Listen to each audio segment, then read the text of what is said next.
The amendments are designed to address the twin problems of docket congestion and delays by ensuring speedier and more efficient proceedings. We also take into consideration the advancement in technology, lessons from local and foreign jurisdictions, and our rich jurisprudence. Overall, the amendments are designed to ensure that the ends of justice will be served by a more efficient judiciary.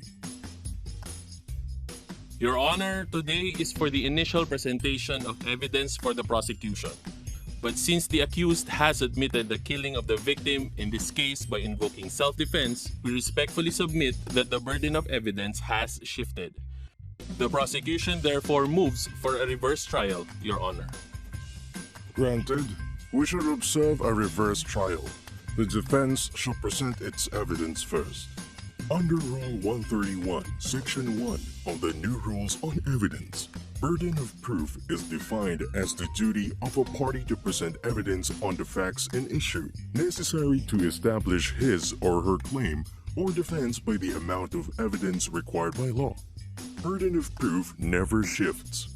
Burden of evidence, in turn, is the duty of a party to present evidence sufficient to establish or rebut a fact in the issue to establish a prima facie case. Burden of evidence may shift from one party to the other in the course of the proceedings. In a criminal case, the burden of proof is always on the prosecution to prove the guilt of the accused beyond reasonable doubt. It never shifts. The burden of evidence, on the other hand, may shift from party to party, as when in this case, the defense raised by the accused effectively established the charge of killing. The burden of evidence thus was transferred to the accused to prove that the killing was justified.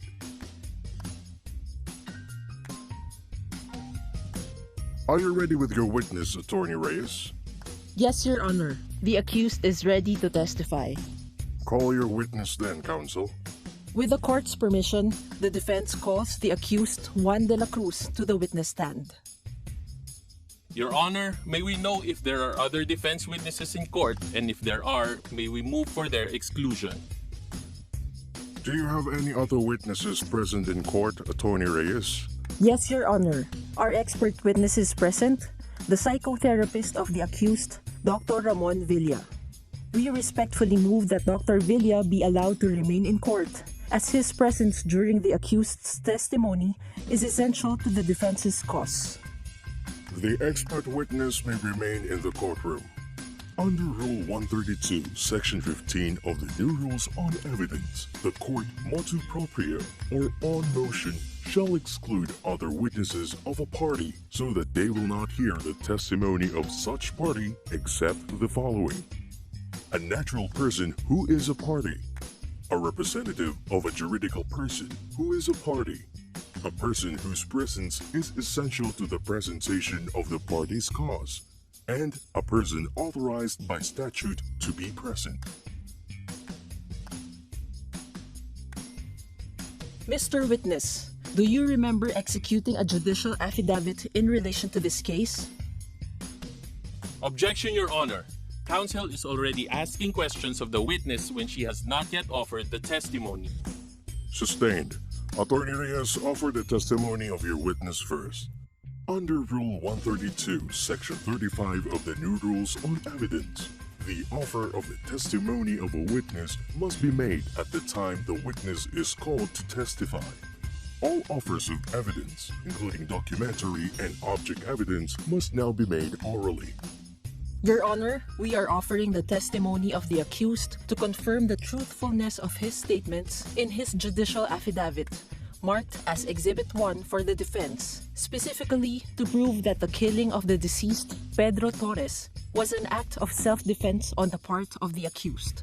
The accused will also testify on the history of the decades-old quarrel between his family and that of Pedro Torres, which has caused him to suffer serious mental and emotional stress, necessitating psychotherapy. Mr. De La Cruz, in answer number 8 in your judicial affidavit, you stated that, according to your mother, your family's quarrel with the family of the deceased started more than 40 years ago, even before you were born. Do you confirm that? Yes, ma'am.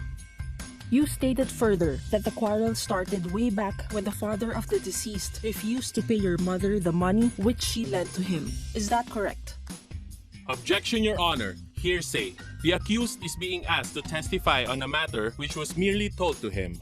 Fiscal, the proper ground for objection is lack of first-hand knowledge. When the witness is testifying on a fact which is not based on personal knowledge, what was previously labeled as hearsay is now called lack of first-hand knowledge under Rule 130, Section 22 of the new Rules on Evidence.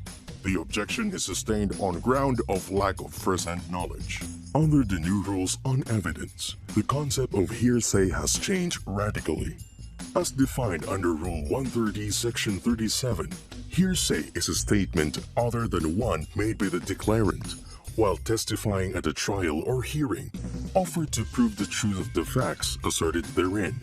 It includes an oral or written assertion or a nonverbal conduct of a person if it is intended by him or her as an assertion. Mr. De La Cruz, marked as Exhibit 4 is a photograph showing the deceased brandishing a bolo.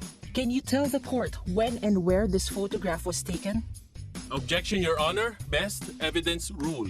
With all due respect to the fiscal, Your Honor, the new rules on evidence includes photographs in the definition of documents under Rule 130, Section 2. And under Section 4, the photograph itself is considered an original. The objection is overruled. Attorney Reyes is correct, but the proper ground under the new rules on evidence is the original document rule. Under Rule 130, Section 2 of the new Rules on Evidence, a document now includes writings, recordings, photographs, or any material containing letters, words, sounds, numbers, figures, symbols, or their equivalent, or other modes of written expression offered as proof of their contents. Under Section 4 of the same rule, an original of a document is the document itself or any counterpart intended to have the same effect by a person executing or issuing it. An original of a photograph includes the negative or any print therefrom. Yes, the photograph was taken on the night of the incident. We were celebrating our neighbor's birthday at the front of my house when we saw the deceased walking towards us, brandishing the bolo. I took that picture, Your Honor. You further narrated in your judicial affidavit that the deceased then stood in front of your group and said these words, "Lasing na lasing ako. Ilalabas ko na lahat ng galit ko sa inyo. Hindi nyo na ako mapipigil." Do you recall this? Objection, Your Honor. The Deadman Statute prohibits this particular testimony. Overruled, Fiscal. The Deadman Statute does not apply in this action. More importantly, the statement is clearly admissible as a declaration against interest under Rule 130, Section 40, which is a declaration made by a person deceased or unable to testify against the interest of the declarant. If the fact asserted in the declaration was at the time it was made so far contrary to the declarant's own interest, that a reasonable person in his or her position would not have made the declaration unless he or she believed it to be true. Fiscal, do you wish to cross-examine the witness? Yes, with Your Honor's permission. Go ahead. Mr. De La Cruz, are you related to the barangay chairman in your barangay? Objection, Your Honor. That was not taken up in the direct examination. It was not mentioned at all in the judicial affidavit of the accused. Overruled. Rule 132, Section 6 now permits cross-examination on any relevant matter and has deleted the restrictive phrase, any matter stated in the direct. The new rules on evidence has shifted from the old American scope of direct rule, which limited cross-examination to matters taken up on direct examination or connected therewith, to the English wide-open rule, which allows cross-examination on any relevant matter. Please answer the question, Mr. Witness. Yes, Your Honor. The barangay chairman is my uncle. Do you remember that after your meeting before the Lupon, which you mentioned earlier in your direct examination, you and your lawyer spoke with your uncle, the barangay chairman and chairperson of the Lupon, and your lawyer advised you to end your quarrel with the deceased. Objection, Your Honor. That is a matter covered by the attorney-client privilege. Your Honor, how can that be considered privileged or confidential when it was made in front of a third person, the barangay chairman? Counsels, please remember that the attorney-client privilege may be waived by the client, who is the witness here. In light thereof, he may choose to answer. In any case, the objection is not valid because, as pointed out, the communication was obviously not intended to be kept confidential, as it was made in the presence of other people. The witness can answer.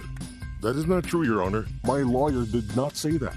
Under Rule 130, Section 24 of the new rules on evidence, a lawyer may not be examined as to any communication made to him or her by his or her client in confidence, or as to any advice he or she gave to the client without the client's consent, save under 5 newly created exceptions.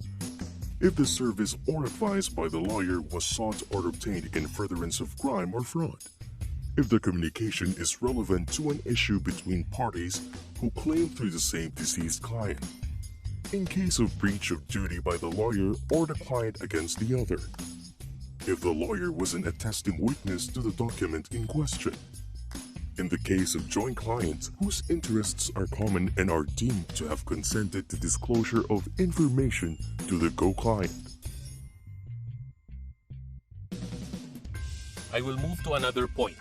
Mr. De La Cruz, is it not true that you were previously convicted by another branch of this regional trial court for illegal possession of firearms?